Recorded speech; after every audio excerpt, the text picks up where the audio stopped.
বৃষরাশির প্রিয়জনের থেকে মানসিক কষ্ট এবং পারিবারিক অশান্তি আসার চান্স একটু এড়িয়ে চলুন। গৃহ, সম্পত্তি, প্রপার্টি, বাড়ি নিয়ে কোনো সিদ্ধান্ত এই মুহূর্তে কিছু নেবেন না। বাড়িতে কোনো গোলযোগ বা গৃহ সংক্রান্ত কোনো গোলযোগ আসতে পারে, প্রপার্টি নিয়ে কোনো গোলযোগ আসতে পারে। খুব সতর্ক হয়ে যে কোনো ডিল করুন। সাময়িক কিছু টেনশন এলেও সঙ্গে সঙ্গে নিউ অপরচুনিটিও কিন্তু থাকবে, নানা দিকে উন্নতির খবরও পাবেন। দেরিতে হলেও একটা সুসময় কিন্তু একটু একটু করে আসছে।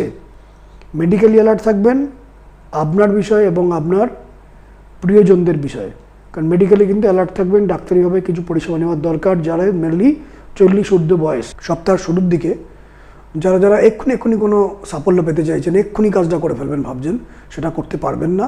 একটু দেরিতে হবে, একটু ওয়েটে থাকুন। সপ্তাহের শুরুর দিকে বৃষরাশি। সপ্তাহের মধ্যভাগে বৃষরাশির জন্য প্রাপ্তি, সুযোগ বৃদ্ধি, দায়িত্ব বৃদ্ধি, অন্তিমে কিছুটা রিল্যাক্স ফিল করবেন। সপ্তাহের শেষ দিকে বৃষরাশির জন্য শুভযোগ, প্রাপ্তি ও উন্নতি।